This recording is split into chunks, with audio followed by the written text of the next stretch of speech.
So I'm confused as to why I can't wear my cap. For Larissa Wan, Thursday afternoon's graduation ceremony at State Farm Stadium will be filled with much anticipation. The 17-year-old senior, who's a Native American, is fighting for her right to wear Native American beads and a sacred eagle feather on her cap.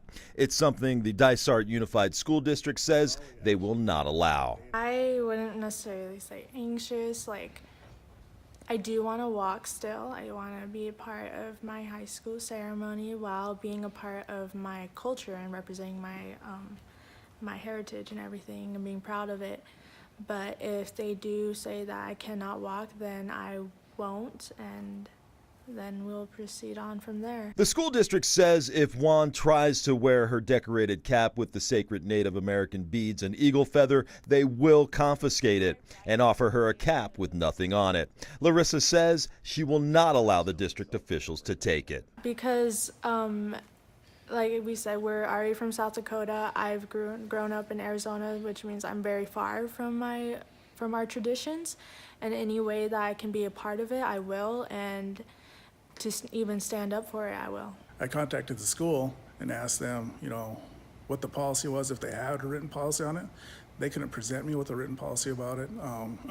It's not in a student handbook or it's not in the district's handbook or anything like that. So I don't understand why it would be not allowed then. I did reach out to the Dysart Unified School District office this morning, and they tell me the principal out here at Valley Vista was never made aware of the situation by the student or the parents. So they're trying to figure out exactly what's going on.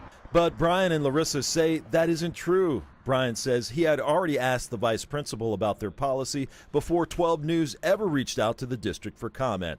The Dysart School District sent this email to 12 News saying, "The Dysart Unified School District respects the formality of our high school graduation ceremonies and expects that all students wear a cap and gown.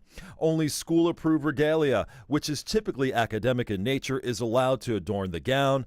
Caps or gowns are not decorated in any way." Phoenix attorney Mark Lambert says there is legal protections for Native Americans who want to express their religious and cultural freedoms.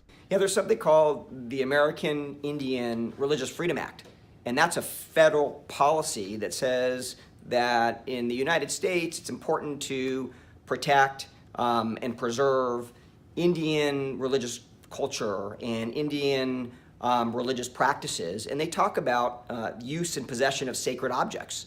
So the argument at least would be that an eagle feather is a sacred object and has religious import.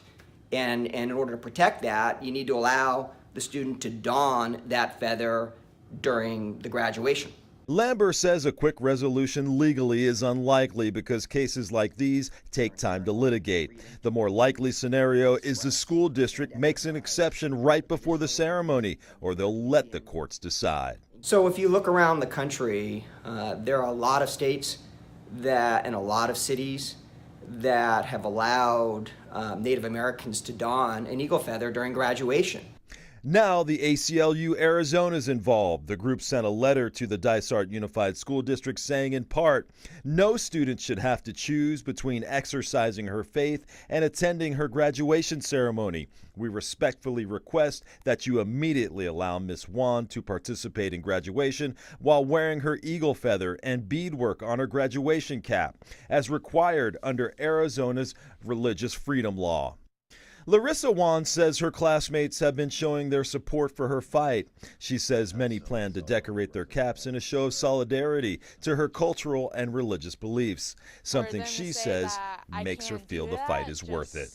Because they don't want any hate groups to start doesn't make sense, because I'm not saying that everyone has to do this. No, I'm just representing my culture.